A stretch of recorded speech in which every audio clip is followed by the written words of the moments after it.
Antonio. What was the cause of the fall of the Roman Empire? Nietzsche. Ah, the twilight of Rome. Is it not a fascinating mirror of our own human fragility, of the transience of everything we once considered eternal? The question you ask, my friend, reminds me of those decadent sunsets where the sun slowly hides while men still believe they are bathed in its light. But I will answer you with a provocation. Rome did not fall due to a single cause but because of a constellation of decays, weaknesses, betrayals of its own spirit. Ah, the corruption of its will to power. If you asked me for a single reason, I would deceive you. Reality, as always, is much more subtle. Rome crumbled from within before the barbarians could touch its walls. It was its moral degeneration, its loss of that vigor that once made them invincible, that condemned them. Everything that is falling should also be pushed. I said in my Zarathustra, and in Rome, there was no longer that strength to sustain itself. The greatness of Caesar and Augustus was replaced by mediocre and corrupt emperors, slaves to pleasures and luxury. Isn't it always so? When a man or a civilization loses its fighting spirit, its will to power, its destiny is sealed. Furthermore, Rome was a victim of its geographical overextension, stretched like a giant that could not support its limbs. The vastness of its empire was both its glory and its downfall. It was impossible to govern with the same strength at the extremes of its domain, on the edges of civilization, where barbarism always lurked. And we cannot forget that Christian plague, that morality of slaves that seized the heart of the empire. Christianity preached humility, rejection of power, weakness as virtue. How could a civilization of conquerors, of builders of roads and cities, maintain its strength when their souls were infected by a religion that glorified suffering and submission? In summary, Rome fell because it forgot itself, its own warrior, imperial, and creative essence. It betrayed itself, and history does not forgive those who betray their destiny. The barbarians, those vital and savage beings, did nothing more than topple what was already rotten.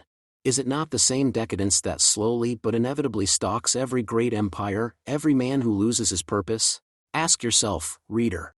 At what point do we begin to forget who we are, and when does that forgetfulness turn into ruin? Antonio. I agree with you. Multiple causes, but the change in values brought about by Christianity was a genuine Trojan horse that inverted the morality of masters into the morality of slaves, leading them to self-destruction and defeat before the barbarians. Nietzsche. Ah, my friend, I find in your words a powerful echo, a resonance of the truth I so often was compelled to shout among the deaf. Christianity, yes, was that sweet poison that slipped between the pillars of Rome, a sort of conjuring of weakness disguised as redemption. A Trojan horse, you say, and I would call it an inversion of all values, a transvaluation that soaked the Roman soul in cowardice, in that disdain for earthly life that is the root of all decadence. Rome, once an empire of masters, of beings who understood life as struggle, domination, and creation, gradually surrendered to that morality of slaves that Christianity preached with such fervor. What can arise from a morality that glorifies submission, poverty, and suffering? Nothing worthy of men who aspire to greatness. As you rightly say, this inversion of values led Rome to abdicate its own power. The ideal of the strong man, the dominator mundi, was replaced by the holy martyr who glorified weakness, suffering, and obedience. And history punishes those who refuse to embrace life, who, instead of saying yes to power and the will to create, take refuge in the no of resignation. The morality of masters, that morality that lived in Rome at its peak, celebrated what is noble, strong, and proud. It was a morality for those who forge their destiny with their hands, who see in suffering not an excuse to cry out to heaven but an opportunity to surpass themselves. But Christianity, in its cunning inversion, taught men to envy the powerful, to condemn strength as sin, to reject the pleasure of life. This poison of humility corrupted everything that made Rome vigorous. Instead of the hero, the saint. Instead of the conqueror, the penitent. How could an empire forged in war survive when it began to preach peace at all costs? And it is no coincidence that the barbarians, those still vital peoples, full of that will to power that Rome had lost, burst in with ease. They were still in contact with the Dionysian spirit, with that primordial energy that Christianity had suppressed in Rome. The Germans, the Goths, did not kneel before crucifixes nor feared sin. They moved with the brutal certainty of their right to conquer, to be stronger. Thus, Rome was defeated from within before the barbarian hordes touched its gates. Spiritual defeat always precedes physical fall, and Christianity, with its doctrine of the denial of life, was that spiritual cancer that led Rome to its destruction. But tell me, friend, isn't the world today also prey to this same decadence? Don't you see around us how the morality of slaves still reigns, disguised as modern virtues? How they envy and fear those who dare to be great, who dare to affirm life. Antonio, in your work on the genealogy of morality, you addressed the topic, didn't you? Remind me. Nietzsche. Ah, yes, on the genealogy of morality, my little philosophical hammer with which I unearthed the deep roots of morality and its dark genealogy. In that work, my friend, I unmasked with fierce clarity what we call the inversion of values, the triumph of the morality of slaves over the morality of masters, as you rightly point out. Do you remember how I began that dissection? With a question that few are interested in asking. Where does our morality come from? Because only by knowing its origin can we understand how it enslaves us. The morality of masters and the morality of slaves. That was the great conflict. The masters, the nobles, the powerful, did not ask permission to live. They did not need to justify their existence. They simply affirmed their power, their strength, their will. The good, for them, was what radiated from their own nature. The noble, the strong, the healthy. As I said in On the Genealogy of Morality, first essay, section 2, the noble man experiences himself as determining values. He does not need anyone's approval. It was a creative, affirmative morality, full of life. But the slaves, the weak, the resentful, could not create values by themselves. They looked with envy at the masters, the strong, the healthy, and in their impotence, they inverted the values. As I explained, a kind of reactive morality arose, born of resentment. The slaves could not affirm life, so they denied it. The good was no longer the strong, the noble, the great. No, for the slaves, the good was humility, submission, weakness. Those who could not conquer the world took refuge in a morality that despised everything they could not attain. And Christianity, oh, that sweet poison, was the pinnacle of this transvaluation. Instead of celebrating strength, it celebrated poverty of spirit. Instead of worshipping the hero, it worshipped the martyr. The slaves made their weakness a virtue, and their impotence a new morality. The blessed are the poor in spirit of the gospel is nothing more than the revenge of the resentful, the cry of those who cannot rise above themselves and need to drag others into the mire of misery. And so, the morality of slaves triumphed. The masters were demonized, the passions of the body repressed, and suffering elevated to supreme virtue. As I pointed out in the third essay, section 11, the Christians transformed resentment into their engine, channeling their hatred toward life into a morality of denial and self-punishment.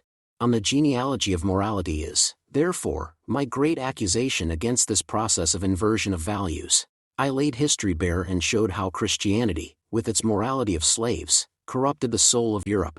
The noble values of affirmation, of power, were replaced by submission, guilt, and sacrifice. And they called it virtue. So yes, my friend, in that text I unveiled the great historical deception that Rome, like so many civilizations afterward, suffered. When you allow the weak to dictate the rules, for the slave to define the good, you are doomed to decadence. Isn't it perhaps a lesson we continue to ignore?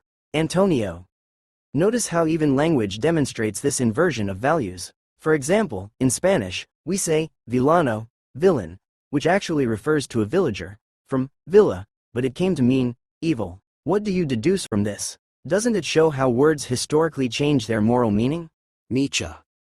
Ah, my friend, what a fine thread you have pulled from the loom of language. The very word villain, as you say, shows us how inversions of values, those transvaluations I so ardently denounced, not only occur on the plane of morality but infect language itself, the vehicle of all thought. And this is no accident, for language is one of the most powerful tools to shape reality, and even more so to impose a morality.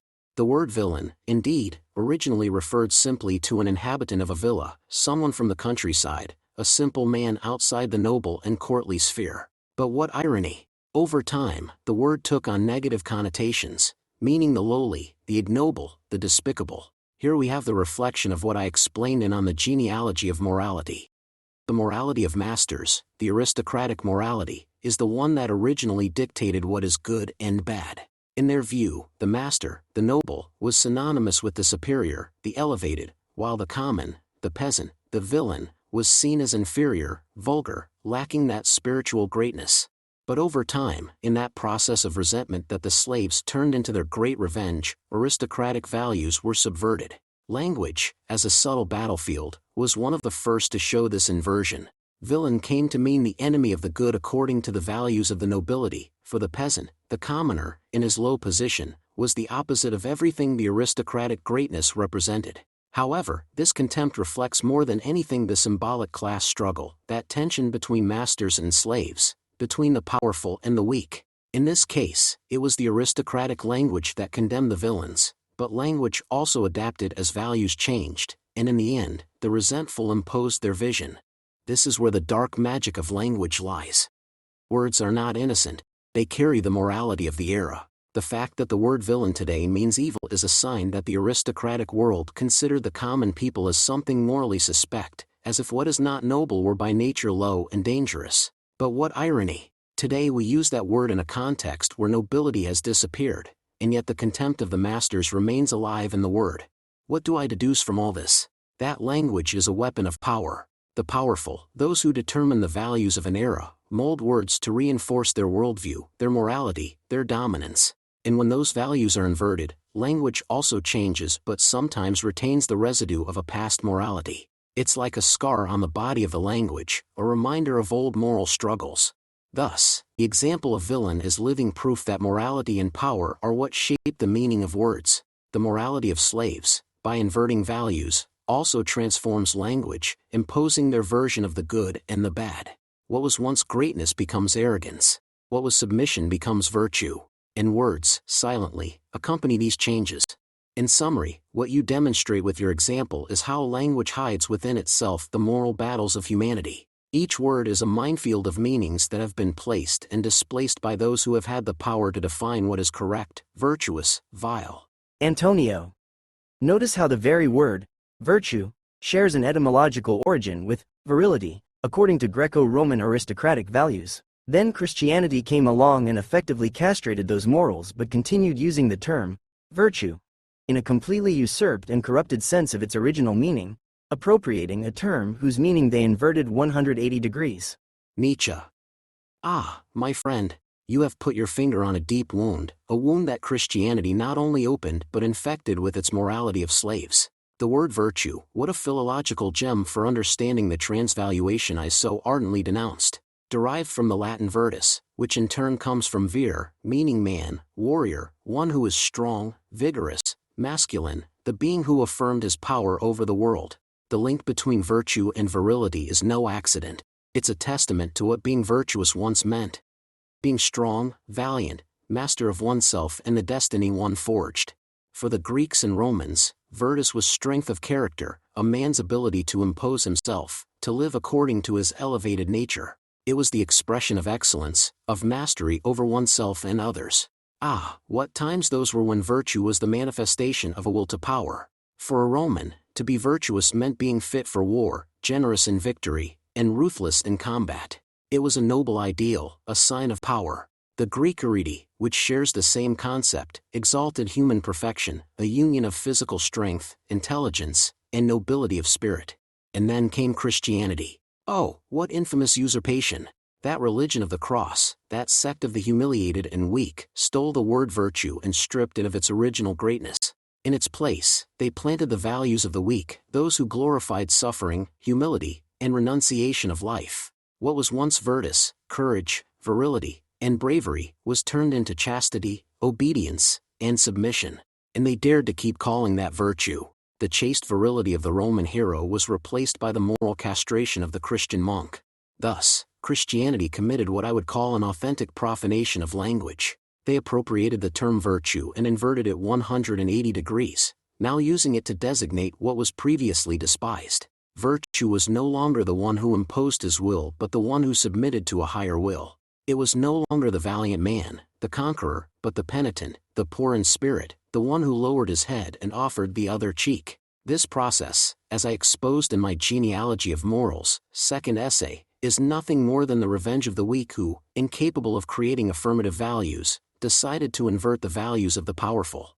The most tragic aspect is that this inversion did not limit itself to the word but corrupted the European conscience for centuries. What was once the affirmation of life, the valor, courage, the will to surpass oneself, was replaced by a morality of renunciation. Christianity infected the notion of virtue with the idea that suffering, sacrifice, and the denial of pleasure were the highest aspirations of man. What once was a proud affirmation of being became a denial of life itself. So, this linguistic theft is also a theft of the spirit. Words contain the soul of a civilization, and when Christianity perverted the word virtue, it also corrupted the ideal of the human being. What was once vitality became mortification. What was power turned into sanctified weakness. Therefore, what we see in this change of the word virtue is not just a semantic issue but a testament to the total inversion of values that Christianity imposed on the West. It's the castration of what was once great, the conversion of vital strength into a cult of decadence. But, as you know, all that is falling should also be pushed, and one day, those corrupt values will also fall under the weight of their own weakness. What, then, is true virtue? It is strength, creation, the affirmation of life. Everything else is the lie of the resentful. Antonio. Notice the cunning of the resentful. They hid the original true meaning of the term, erasing it from the dictionary of the common European man, inverting its meaning into its opposite so that the original sense would remain completely hidden, where no one would think to look, as it would be like trying to find north by going south. Nietzsche. Ah, my friend, you've captured the essence of the most perfidious and subtle strategy of the resentful. Their cunning lies precisely in the invisibility of their operation, in the fact that, by erasing the original trace of the words, they ensured that no one, or almost no one, noticed the betrayal. They hid their revenge behind a veil of virtue, an imposture so refined that it turned subversion into norm. What mastery in the art of deception! It's like seeking life among the dead, as if the entire horizon of the spirit had been inverted and the very moral compass falsified. By stealing the language and changing its meanings, the resentful achieved the unthinkable. They made us forget that the word virtue was once a symbol of strength, creative action, affirmation of the self. Instead of confronting the noble spirit directly, which they could not defeat in open combat, they hid within the very skin of the words, making a complete turn of the meaning. And so, with this inversion, the common man, the average European, was deceived. He didn't even realize he had changed masters. Christianity, that religion of the weak, not only inverted the values of the masters but made disappear the notion that there had ever been a morality of masters. It's the tactic of the chameleon, a covert tactic that transforms the environment without leaving a trace, erasing all evidence of what was once the true reality. By perverting language, they achieved what they most desired. That European man would never delve into the original truth, that no one would suspect that behind what they called virtue hid the castration of the spirit. It's a Machiavellian move, worthy of those who do not have the strength to govern the world but possess the malicious intelligence to corrupt it from within. And, as you point out, the great achievement of this inversion strategy was to hide the North and the South, to make anyone seeking greatness, strength, virtus, end up lost, searching in the wrong place. What cruel irony! Those who sought the truth would find an inverted version of the values. By following the trail of virtue, they would encounter the denial of life, the cult of weakness and abnegation. In this way, the resentful not only triumphed by inverting values but by erasing all memory of what was once noble, strong, vital. It's like trying to find the flight of an eagle and encountering a crow pretending to be it. The great trick of the resentful was to make the common man believe that his slave morality was universal and eternal, that it had always been so. Thus, the average European, trapped in this web, was incapable of imagining a higher morality, a morality that celebrated life instead of denying it. And here lies the tragedy.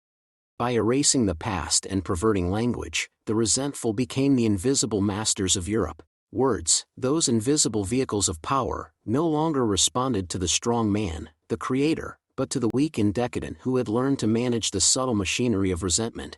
Christianity was their masterpiece, their Trojan horse, their absolute subversion of the spirit. But, my friend, don't you realize that there is always an underground murmur, a hidden resistance? Because no matter how clever the resentful may be, no matter how deep the inversion, life itself cannot be denied indefinitely. The vital spirit, that will to power, always finds a way to resurface. And one day, men will question language again, seek beyond the imposed meanings, and find, beneath layers of lies, the forgotten truth of what was once true virtue. Power, affirmation, creation. The resentful may have hidden the North and the South, but the internal compass of the noble man, though dimmed, still knows how to find its way. And when it does, woe to those who tried to chain the soul of Europe. Antonio. Notice that if the poor in spirit defines himself as virtuous, he has won the game because he has convinced everyone of something like a competition where the loser, in a perfidious act of Machiavellianism, redefines before everyone that loser means winner. And although it seems unbelievable, that's what happened historically. Incredible. Nietzsche. Incredible, yes, but not unexpected, my friend. What subtle Machiavellianism, what exquisite perversity. The poor in spirit could not triumph in the arena of life, where strength, courage, and affirmation reign. But where the sword could not prevail, the astute word was his victory. And what was his weapon? Nothing less than redefining the meaning of victory and defeat. As you say, he dared to do the unthinkable. Turn his weakness into virtue and his defeat into a sort of moral victory. This was the most perfidious trick of the week. Once they knew they could not compete under the rules of the masters, they changed the rules of the game. It's as if the slave, upon falling, did not get up to fight again but raised his voice saying, "I have won because I have fallen. I am superior because I suffer." And the most ironic and tragic thing is that they managed to convince the whole world of this new moral code. As you say, it was as if the loser of a competition had usurped the power to define what it means to win, and in a diabolical twist, established that losing is the true triumph. This process of redefining success and virtue, this absolute inversion, was the heart of Christianity's triumph, that morality of slaves that rose in rebellion against the morality of masters. Remember how on the genealogy of morality I described that process of resentment. The weak, the defeated, could not bear the brilliance of success and the strength of the nobles. So instead of confronting them with the same weapons, with strength, with creation, they decided to take revenge on life itself, creating a morality that glorified precisely what the strong despised. Weakness, humility, suffering. And they managed to convince the world of their lie because they knew how to disguise it as spiritual superiority. They, who could not affirm life, turned their submission into sanctity, their defeat into a kind of divine victory. Thus was born the ideal of the holy martyr, the man who neither conquers nor dominates but suffers and submits. What greater revenge against the masters than to turn what they despised, the weakness, the pain, the denial of pleasures, into the highest virtues? The nobles who once considered suffering as an obstacle to be overcome saw how the slaves erected it as the key to heaven. Christianity took this Machiavellianism to an almost incomprehensible level. They not only redefined what it meant to win but made failure itself an ideal. The loser became a saint precisely because he lost. His suffering was seen as a sign of divine favor, and his renunciation of life as the path to salvation. Thus, what was once considered defeat, the lack of power, impotence, resignation, was consecrated as the way to redemption. And so the weak triumphed.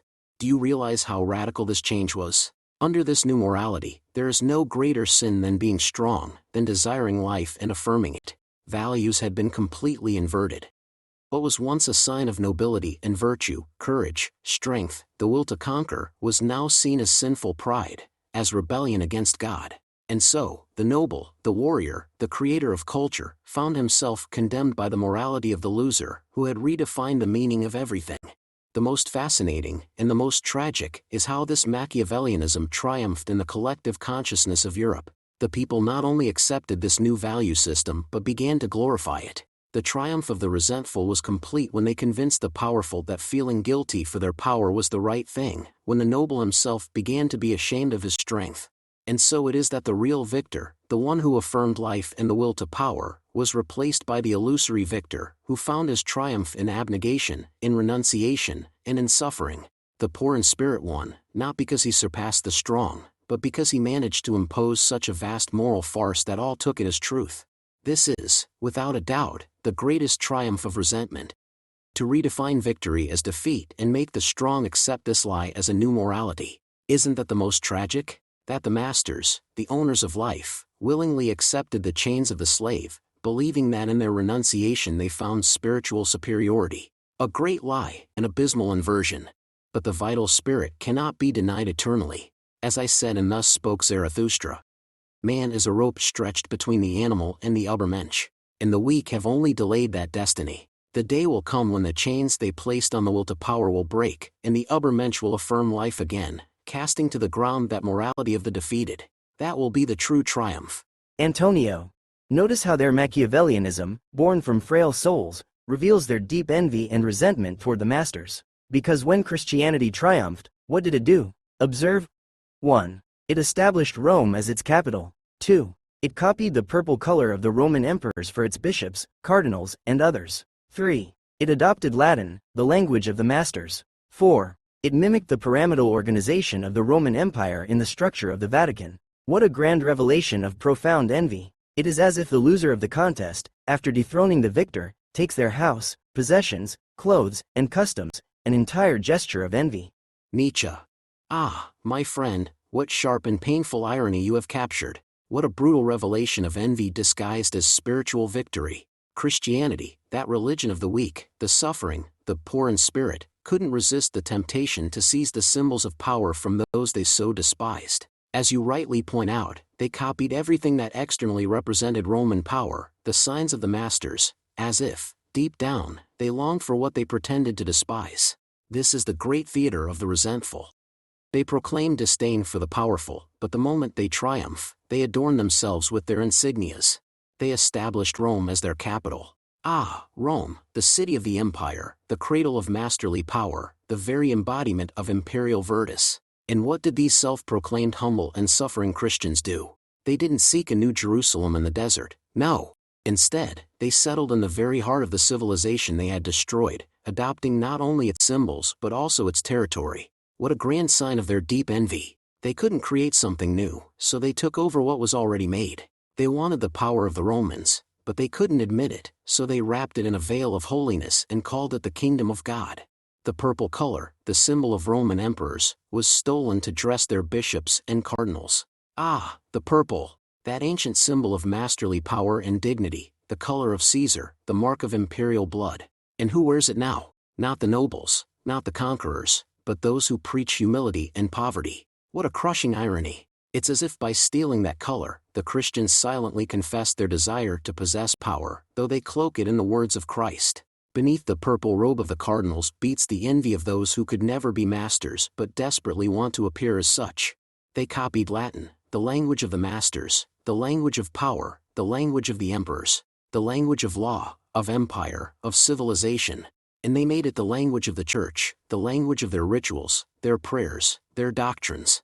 They, who proclaimed spiritual purity, adopted the language of the masters, as if, through words, they could inherit something of their majesty. By using Latin, they did nothing but reflect their secret longing to dominate while appearing to serve God. Once again, envy manifests itself through imitation.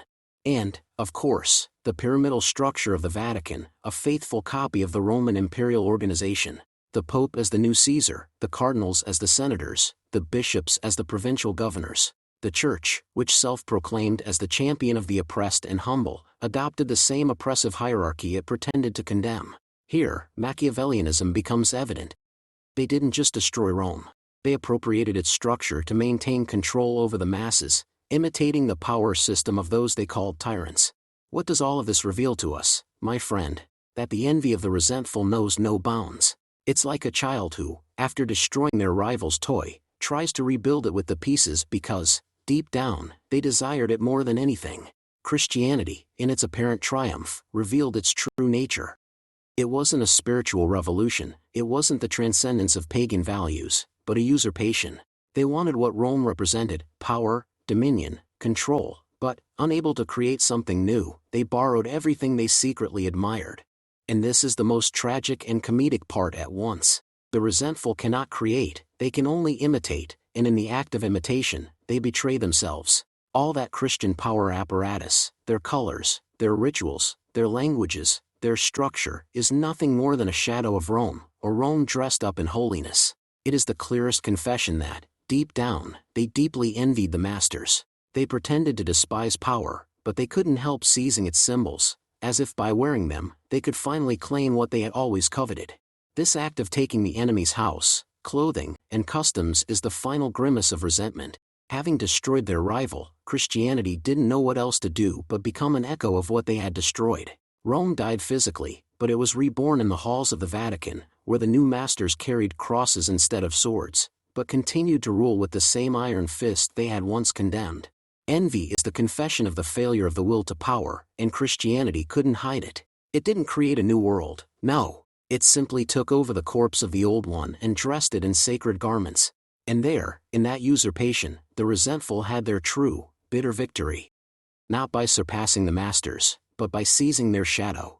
Antonio observed the absolutely revealing incoherence and hypocrisy, so much condemnation of the morality of the masters, of power, of strength, so much glorification of the poor in spirit, of saying, like Jesus, blessed are those who represented the opposite of what they were, only to, when they defeat their enemy, adopt all the same symbols. If this isn't a clear demonstration of envy, I don't know what is. In this, they expose their inferiority complex and the fact that, deep down, they secretly admired the truly virtuous. As Napoleon said, envy is a declaration of inferiority, otherwise, why copy them and seize their corpse? Nietzsche. Ah, my friend, how sharp your observation is, and how bitter the truth you point out. That incoherence you reveal is the clearest proof that Christianity, in its triumph, did nothing but betray its own principles. So much time condemning strength, power, the symbols of greatness, only to shamelessly seize them in the end. If this is not the unmistakable mark of envy, of secret admiration, of that inferiority complex that lurked in the hearts of the weak, then I don't know what else could be. As you rightly say, for centuries they preached the glorification of the poor in spirit, the humble, the meek. Jesus, the great idol of the resentful, said, "Blessed are the meek, for they shall inherit the earth." What a tragic joke. Because when the meek finally seized power, what did they do? They did not behave as the meek, they did not adopt poverty, humility, or simplicity as they had preached. No, they copied the symbols of power they claimed to despise, and wrapped themselves in them as if they were a stolen skin to cover their nakedness. Napoleon, that genius of will, expressed it with perfect clarity. Envy is a declaration of inferiority, and that is exactly what Christianity did when it assumed the purple, the Latin, the pyramidal structure, and the imperial capital of Rome. It's as if, deep within themselves, they always knew they were inferior to the masters, that those they despised, the nobles, the powerful, the men of action, were the true virtuous ones. But, unable to surpass these masters on their own terms, they became imitators, like a crow disguised as an eagle. It is precisely in that imitation that the hypocrisy of their morality is exposed. If power, wealth, and greatness were evil things, then why didn't they reject them when they finally obtained power? If the Christian ideal was humility and poverty, why did their bishops wear golden robes, sit on thrones, and build palaces? The truth is they never despised power. They merely envied those who possessed it. And when they had the opportunity, they didn't hesitate to appropriate everything they had once condemned. This act of stealing the symbols of power reveals more than just a simple contradiction. It is a silent confession of their inferiority. Deep inside, they knew that the masters were superior in everything that truly mattered. In action, in creation, in will. They knew that true virtue resided in vital strength, not in renunciation. But since they couldn't compete in that realm, they decided to destroy the masters and then usurp their symbols, pretending that those symbols now held spiritual meaning. Here lies the core of resentment. The weak not only hate the strong, but they also envy what the strong represent. The Christian didn't just hate Rome. They admired its power, its glory, its ability to dominate the world. That forbidden admiration, that repressed desire, is what shaped the entire Christian strategy of subversion. They overthrew the masters, but in doing so, they couldn't resist the temptation to become a crude copy of them. It's like a slave who, after overthrowing their master, sits on the throne, wears their clothes, and surrounds themselves with the same luxuries they once denounced. Not because they truly despised those luxuries, but because they secretly desired them, because deep down, they admired their master and wanted to be like him. Here, Christianity betrays itself. Its morality of renunciation, of humility, was nothing more than a mask to hide its impotence. And when it finally gained power, it took off the mask and showed what it had always desired: dominion, authority, the symbols of greatness. And it's not just a matter of symbols, it's a matter of repressed admiration. Because how else can one explain that the Vatican, the city of the poor in spirit, is a palace full of riches? How else can one explain that those who preach detachment from the world live in pomp and ostentation? Envy, my friend, is the answer. They wanted to be masters, but they lacked the courage or strength to do so by their own right. So they destroyed the true masters and donned their skin. Christianity, in its victory, did nothing but reveal its true nature: a deep resentment toward those who embodied real virtue. That imitation of power, that usurpation of symbols, is its most evident declaration of inferiority. They couldn't live as masters, so they pretended to be, adorning themselves with the remains of an empire they never understood nor deserved. In short, my friend, Christianity betrayed its own discourse by copying what it pretended to despise. And in that betrayal, in that appropriation of the symbols of power, the truth of the resentful is revealed.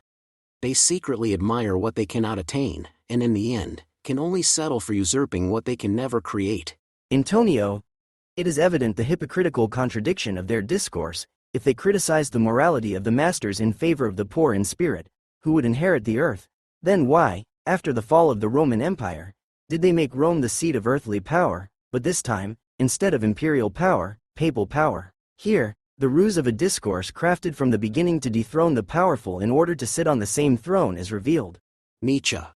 Exactly, my friend. You have exposed the hypocrisy in all its naked glory. Christianity, that wolf disguised as a lamb, set up its discourse from the start with the sole purpose of dethroning the powerful, not to reject power itself, but to usurp it. All their songs to the poor in spirit, to the meek who would inherit the earth, were nothing but a ploy, a tool of subversion. They pretended to despise power only to, at the opportune moment, seize it. What greater confession of their true intentions than the conversion of Rome into the seat of Christian power? Here, in this act, the full Machiavellianism of their enterprise is revealed. If their morality was, as they claimed, the renunciation of the world and the rejection of worldly goods, why didn't they establish their kingdom in a desert, among the poor and humble they claimed to glorify so much? No, my friend, they chose Rome, the city of earthly power par excellence, the center of the empire they had so harshly criticized. Rome, the symbol of the masters, the conquerors, of greatness and domination, became the heart of papal power. They couldn't tolerate that the emperors ruled the world, so once they dethroned them, they sat on the same throne.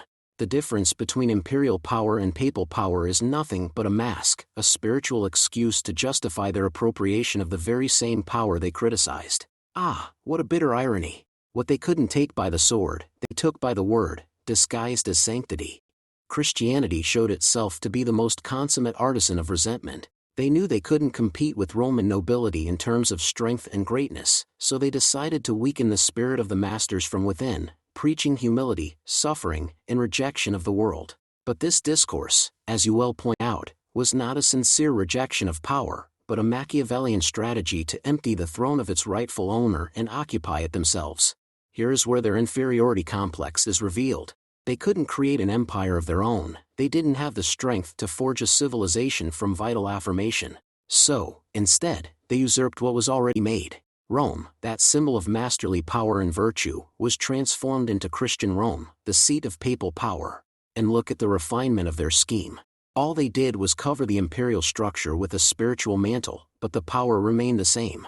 The Pope as the new emperor, the cardinals as the new senators, the Vatican as the new imperial palace.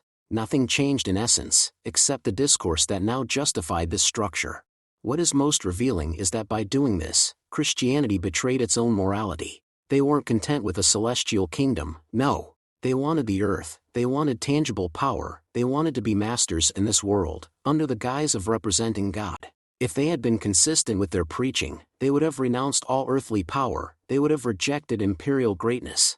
But, instead, they pounced on the corpse of Rome and crowned themselves with its symbols. Here the deepest deceit is manifested. They didn't want a morality of the poor in spirit. They wanted the power of the masters, but under the guise of humility. As you rightly point out, their discourse was a tool. By preaching renunciation, they weren't promoting a higher morality, but simply undermining the morality of the strong to take their place.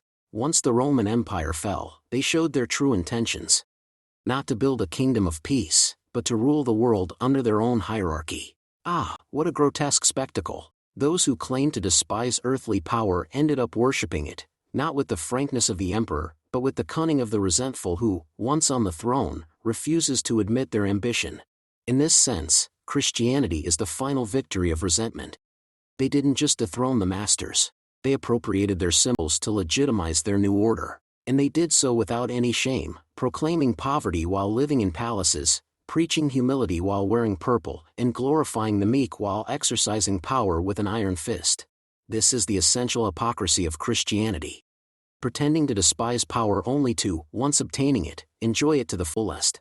Thus, the truth of their enterprise is revealed. It wasn't a moral revolution, but a hidden revenge. They didn't intend to destroy power, only to change hands. And oh, how they succeeded! But we must not be deceived. In their hearts, they secretly admired the masters they claimed to hate, and for that reason, they took their place and reproduced the same mechanisms of power under a divine disguise. Triumphant Christianity is the victory of the resentful who finally sits on the throne, but under the mask of sanctity. Antonio, here lies the farce of Christianity, a masterpiece of resentment that usurped the power it pretended to despise, disguising its ambition as sanctity and dominating not only through force, but through guilt and inverted morality. Nietzsche. Indeed, my friend, the farce of Christianity betrays itself in each of these movements. It's not just that they appropriated the symbols of power from their former enemies, but they did so with the most brazen pretense of representing the opposite. And what does this reveal if not a hidden ambition, a repressed desire to be those whom they criticized? What we see is a Machiavellian operation that, under the guise of a superior morality, sought nothing but the inversion of power, the subversion of the established order to instate their own. Christians did not destroy the symbols of Roman power, nor did they reject them. On the contrary, they eagerly assumed them. They exchanged crowns for mitres, scepters for crosses, togas for ecclesiastical vestments. The discourse that had begun as a critique of the opulence of the masters became its covert apology once they had the opportunity to seize these symbols. This mechanism not only reveals a deep envy towards the masters, but it is also a clear manifestation of a need to justify, with a new narrative, the very order they claimed to despise. And the Christian narrative did so with unparalleled mastery, presenting itself as a movement of the humble and oppressed, when in reality they were merely aspirants to power disguised as virtuous. In this sense, the Church not only continued with the hierarchies it had criticized in the Roman Empire but reinforced them with an even more powerful justification. It was no longer the earthly power of the emperor, but the divine power of God on earth. The Pope was not just the leader of the faithful, but the vicar of Christ, a title that encompassed power far greater than that of any emperor. The irony is so acute that it seems like a tragedy. Those who had preached renunciation of the earthly now became the absolute administrators of worldly power, with an authority that extended beyond political boundaries, even touching the spirit of men. But this appropriation of symbols doesn't stop there, because they also replicated in their institutional structure the imperial order they claimed to abhor. The Vatican became a new Rome, with its own princes, the cardinals, its laws, its diplomacy, and its intricate power play. Everything that was the Roman Empire at its zenith was now reflected in papal power, with one difference. This time, the excuse was sacred. And here another fundamental contradiction in their discourse is revealed. If they had really adopted a different morality, if their kingdom was that of heaven and not of earth, why did they strive so hard to consolidate their power here, in this world? Why didn't they retreat, as you rightly pointed out, to the deserts or to the humblest places far from the centers of power? Because, deep down, their mission was none other than to obtain what they had so envied: absolute dominion over souls and bodies, over minds and hearts, clothed in the legitimacy given to them by having been persecuted and oppressed. And so, triumphant Christianity not only dethroned the masters but became an even more perfected reflection of the power they criticized. With one key difference: while the old masters ruled with force and law, the new ones ruled with morality and guilt. And therein lies their genius. They not only appropriated the symbols of power, but they managed to impose a new form of control, much deeper and more difficult to challenge, because it was based not only on physical violence, but on the manipulation of the soul itself. What an absolute victory for resentment! In this sense, Christianity was nothing more than the culmination of a process of subversion that, disguised as virtue, managed to invert the order without changing its essence. And therein lies its greatest triumph. They managed to disguise their ambition as sanctity, turning their resentment into a supposed superior morality, while in reality they were doing nothing more than continuing the same power game they had inherited from those they dethroned. Here, then, the true nature of Christian morality is unveiled. It was not a morality of renunciation, but of substitution. It was not a rejection of power, but a usurpation of it under the cloak of virtue. And in this game, they achieved what few civilizations have achieved: dominating the world not only with the sword, but with the conscience, making those who suffer under their yoke accept it as something sacred and inevitable. A masterpiece of resentment, without a doubt. Antonio, indeed, it revealed itself as a masterful move for the weak souls to sicken the strong ones, so that having spread their feebleness of spirit, the usurpation of power would be simpler. And once on the throne, the inversion of values legitimized the new position, as the former master became the impious, the morally low, while the usurper became morally superior, but only in facade, given the hypocrisy already exposed. Nietzsche. My friend, what devastating lucidity you distill in every word. Your analysis exposes, like a lightning bolt piercing through the darkness, the monumental farce of triumphant Christianity. This religion, which presented itself as the light of the humble, did nothing more than usurp the throne it so pretended to despise. Indeed, what you have said resonates like an echo of the profound contradictions that I myself denounced in The Morality of Slaves, a mask of virtue that hides the darkest desire for power. The true revelation here, as you have rightly pointed out, is that it was never about renouncing power, but about changing masters. The Christians, those who preached poverty of spirit and humility, as soon as they found themselves at the pinnacle of power, eagerly copied the symbols of their former enemies. They did so with the brazenness of those who secretly admire what they pretend to hate. This appropriation of crowns, vestments, colors, and even the language of the masters, Latin, is the clearest sign that their criticism of the nobles was never sincere. They envied them, and when history gave them the opportunity, they did not hesitate to seize the throne and erect a new hierarchy, even more oppressive than the previous one, but clothed in sanctity. Envy, as you aptly quoted Napoleon, is the clearest declaration of inferiority, and Christianity manifested it in each of these gestures. They pretended to represent the opposite of the masters, but ended up becoming masters themselves, with a new excuse: divine power. Isn't this the bitterest confirmation of their hypocrisy? They criticized opulence, yet founded a Vatican that shone brighter than any imperial palace. They criticized earthly authority, but built a spiritual empire that controlled not only bodies, but souls. And as you rightly observe, their subversion was not simply political. It was moral and psychological. The genius of their Machiavellianism, of their machinery of resentment, was not just to steal the throne, but to legitimize their dominion through a new language of guilt and redemption. Instead of governing with the sword, like the Caesars, they governed with guilt, with the threat of eternal punishment, with the terror of sin. The Pope became a spiritual Caesar, but much more powerful, because while Caesar controlled actions, the Pope controlled conscience. This is where Christianity perfected the art of power. They not only subverted the order of the masters, but reinforced it with a morality that no one dared to challenge. And the people, who once feared the emperor for his sword, now feared the church for the condemnation of their soul. Resentment had become absolute power, a tyranny disguised as love and salvation. What a masterpiece of deception! The true triumph of Christianity was not defeating Rome, but seizing its corpse and dressing it in sacred robes, making the oppressed themselves accept it as a new empire, more divine than human. Here the fundamental nature of their subversion is revealed. Not a moral revolution, but a strategy of substitution, of changing masters. And those who had sworn to renounce power ended up forging a much more intricate and oppressive system, because now power was not only in the hands, but in the souls. Is this not, perhaps, the greatest triumph of resentment? To make the oppressed adore the oppressor under the banner of a new morality. To make the slave not only accept his yoke, but see it as the only path to redemption. This is the secret of Christianity. Its ability to transform weakness into power, but a power that hides behind the mask of humility. Thus, a new nobility was consolidated, but more terrible, because it did not call itself noble. It called itself the servants of God. And in their hypocrisy, these new lords managed to perpetuate the same order they pretended to criticize, with the difference that now it was sacred, untouchable.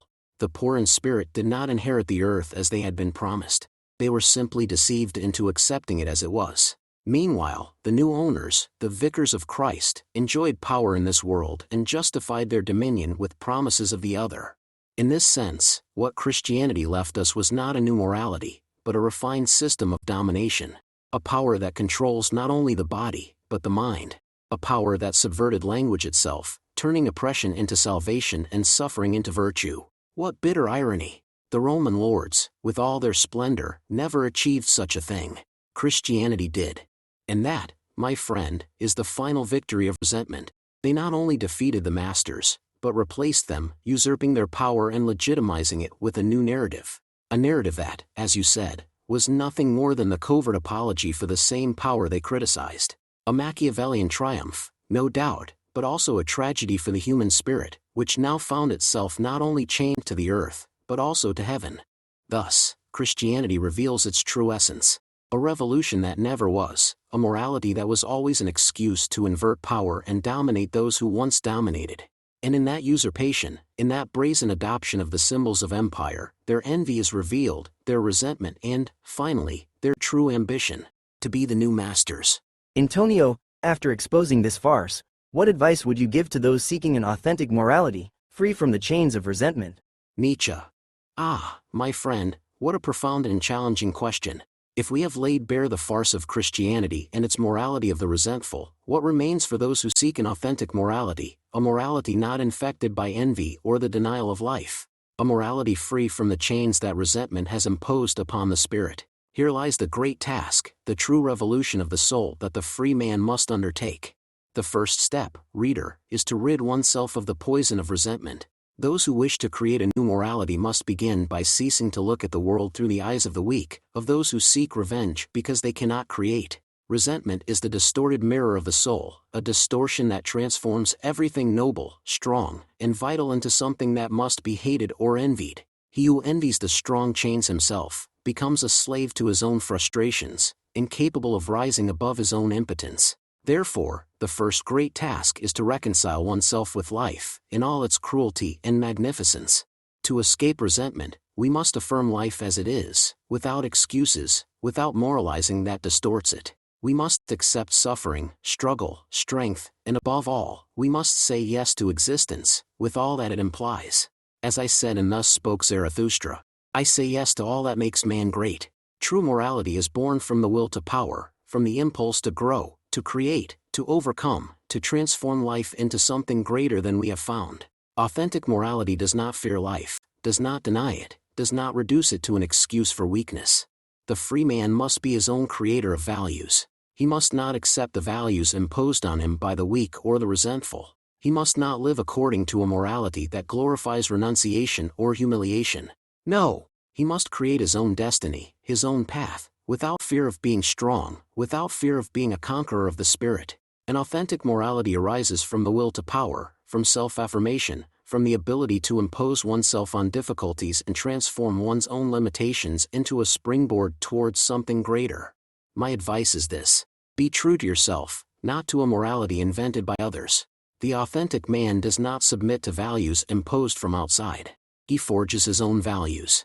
This requires great courage, because it means going against the herd, against that mass that seeks comfort in weakness, in mediocrity. But authentic freedom is only possible when we break the chains of the herd, when we free ourselves from the morality that worships impotence and submission. We must, in a way, return to the values of the masters, not in the sense of imitating the ancient lords of Rome or Greece, but in the sense of recovering that vital affirmation they represented. The masters did not ask permission to live. They did not seek justification outside of themselves. They created their value, their world, their destiny. Authentic morality is one based on saying yes to life, on creating something new, something powerful and vital. It is a morality of expansion, not contraction.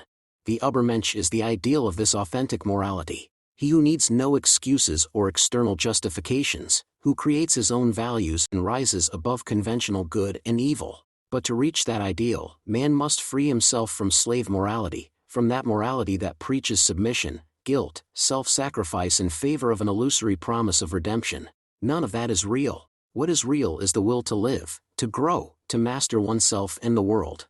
Christianity, with its cult of weakness, taught man to be ashamed of his greatness. An authentic morality must teach man to celebrate his strength, to not fear his power, to use it to create something new and magnificent. And, above all, it must teach man to accept life in its totality, without rejecting pain, without seeking consolation in denial. Thus, my friend, my advice is clear. Break with the morality of the resentful. Do not seek comfort in excuses or promises of future redemption. Live fully here and now, affirm yourself as a creator of values, an Übermensch who fears neither suffering nor death, who takes destiny into his own hands. Be strong, be free, and above all, be faithful to life. In summary, authentic morality is built on the basis of the affirmation of life and the creation of one's own values. It is the morality of those who aspire to greatness, not of those who settle for mediocrity. destroy the chains of resentment and become the hero of your own story.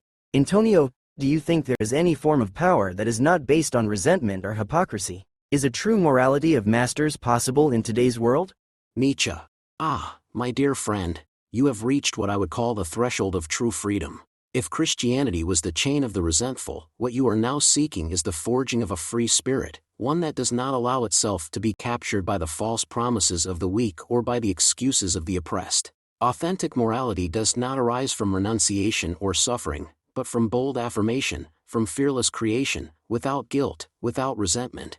So, what to do to escape that trap? My advice, which echoes what I wrote throughout my days of solitude, is that you become a creator of values. Do not wait for anyone, neither God, nor the church, nor the state, to dictate what is good or bad. You must determine that for yourself. Like a sculptor chiseling stone, you must forge your own principles, those that spring from your innermost will, from your vital impulse, from your desire to surpass yourself. Be your own law, be your own judge. But to do this, you must reject the morality of the herd, the one that has been imposed on us for centuries, ever since Christianity taught us to fear power and despise life itself. It is a morality of slaves, of those who hate life because they cannot embrace it in all its rawness and beauty. In contrast, an authentic morality must be a morality for the noble in spirit, for those who do not flee from pain or failure but turn them into steps for ascension. Always remember, life is the will to power, not power over others, not the petty power of domination, but the power to grow, to create, to rise above what you are now. The Übermensch, that ideal which is both a challenge and a destiny, is not content to accept the morality others impose. He transcends conventional good and evil and creates his own rules, his own path. To escape the chains of resentment, my friend, you must reconcile yourself with the harshness of life. Say yes to life, to everything it brings, its chaos, its suffering, its overflowing joy. Do not seek excuses or consolation in dogmas or promises of an afterlife. The true task is here, in this world, in this moment. The Übermensch does not wait for eternity, he creates it with every step he takes. Reject, then, that morality which glorifies weakness and victimhood. Christianity, with its obsession with renunciation, has taught us to fear our desires, to feel guilt for our passions. But there is no redemption in the denial of life, only decay. True virtue, that which the Greeks called arete, is excellence, the fullness of being in action, not the mutilation of the spirit. So here is the key. Take control of your destiny, do not surrender to the excuses of the herd. Let your life be a work of art, a constant creation. Do not settle for what others have defined as good or bad, for that only perpetuates weakness. Be bold, be a creator, be Dionysian in your love for life and the world, for only those who dare to create new values can transcend the chains of traditional morality. Break the chains. Live with intensity. Affirm life. That, and only that, is the path of authentic morality, the path of the Übermensch who still waits to emerge in each of us.